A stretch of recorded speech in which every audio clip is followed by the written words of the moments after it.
Hi everybody, I just want to go through the tools I'm using for my Garrochan riding, starting with what I'll use on the ground more and then introducing to the horse and the grip, how I hold the tools and how I use them.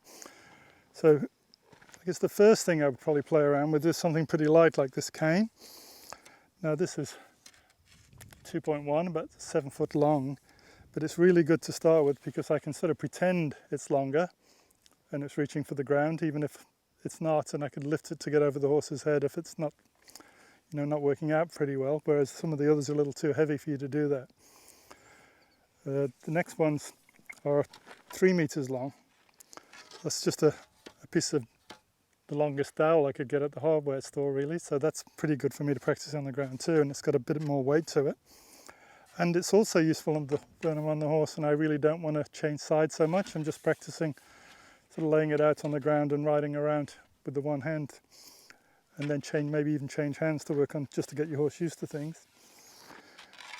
And then a piece of aluminium tubing, which is about the same, but it's just way lighter, about the same length, 3 meters long. I think this is about 1.25 inches, 1.5 inches, so it's not, it's not very thick either. And then I've got the riding one, which is a lot taller. This is made by a friend of ours in Victoria, Molly Woodworks, and he's made these screw together. So it's got 4 sections that screw together, so I can fold it, put it all apart, put it on my bag and take it on the airplane. What I like about this is when you run your hand down it, there's no catch, so if I run my hand all the way along it to find the center, there's nothing that my hand's going to run into. Like a telescopic one, you run into the adjustable part often, and it sort of gets in the way of freedom of movement. So I prefer something that doesn't have that. I mean, you can always use that to get started, but like the window cleaning poles and the swimming pool poles, they've got that plastic adjuster, which is a great place to start because this is close to $400, whereas you can get 10 pieces of bamboo for about $6 or $7. So that's a really cheap way to get in, and you could always tape a piece to the end, if it wasn't long enough. But again, that gets in the way of you sliding your hand down it.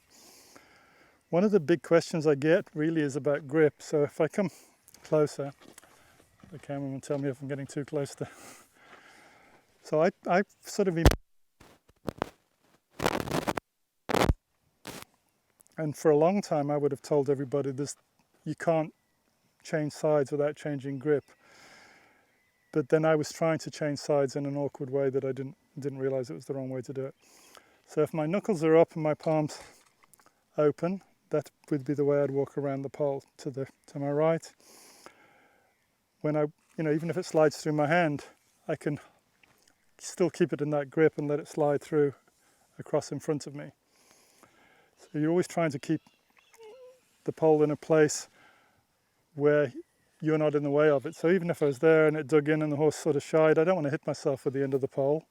You want to hit yourself in the face or in the shoulder or anywhere with that.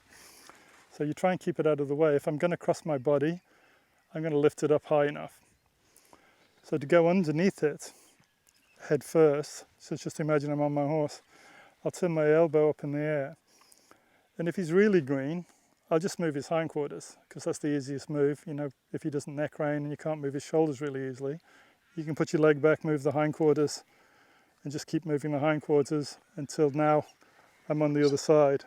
And it's the same grip, my thumb is still facing down the end of the pole there. I sort of go around that way, around the pole.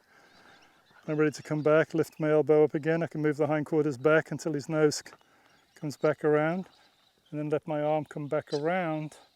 So now it's back in the palm of my hand, my thumb's still facing down. So that's when I tended to drop it, because I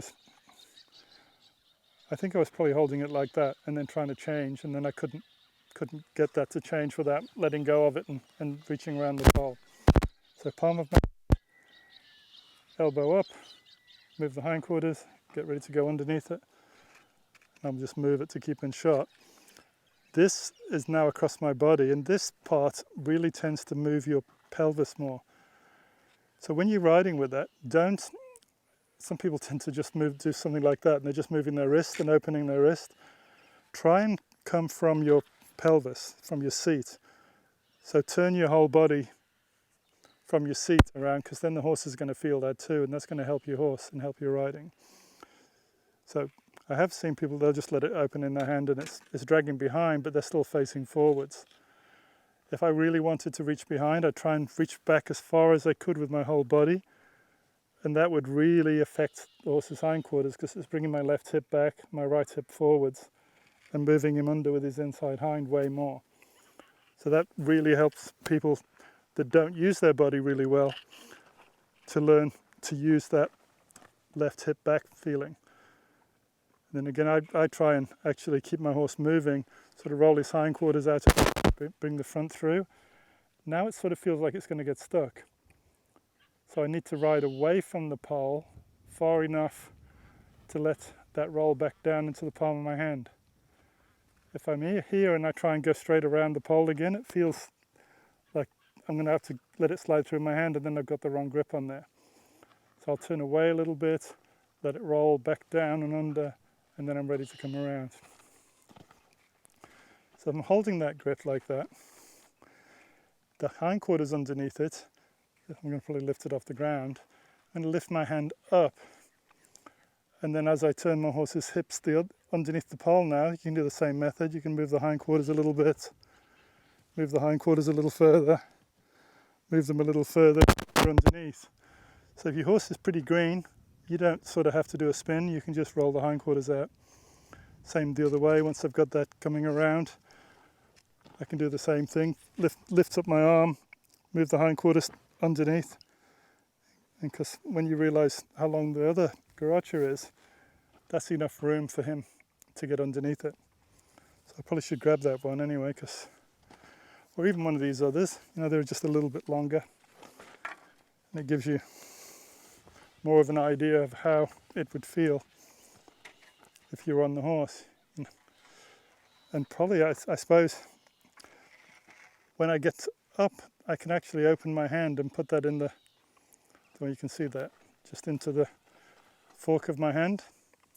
That makes it easy to go from that grip to opening up a little bit, so that as the hindquarters go underneath it, it's still in that crook of my hand. I can let it slide a little and then take a hold of it again to get this moving again.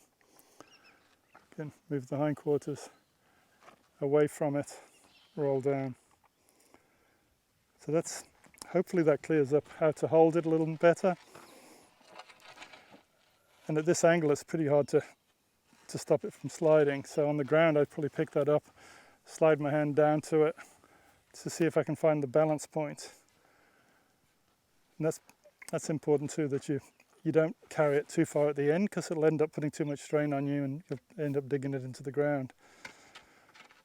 So it looks a bit smoother if you let your hand roll down it. You don't want, when I first started I was shuffling it through my arm to try and get it in the right place. It doesn't look really cool when you do that, but it seemed like a good idea at the time. So yeah, slide it down under your arm, and then if I have to adjust the reins, I can play around with the reins and do something with the reins, and then go back to the grip there. So if that helps you a little bit with different ways to hold it. And there's I can carry it there. If I'm going to carry it a long way, I carry it there, or I can put it on the top. So I'll put it over the top there and slide it behind, and I can roll, just carry it over my shoulder. Some of these moves are pretty cool, because you can, when it's over your shoulder there, you can just let it slide down to the ground, and as you ride away it goes back into the palm of your hand and ready to do something again. So that gives you a few ideas, and hopefully you have fun with your horse. But if you start off with the light cane, that won't bother your horse anywhere near as much as something dragging like this along the ground and making that sound at the beginning. So even if you're dragging that, it's light enough with these light ones that you can just pick it up and let it drag, pick it up, let it drag. So don't wait for your horse to get too bothered and react to it. You can feel a little bit of worry, just take it up so it doesn't drag. And either keep the end still and ride around it, or carry it for a while so that it doesn't drag. I'd rather not frighten your horse and have to fix it. So err on the side of caution when you're working with these things. Hope that helps you.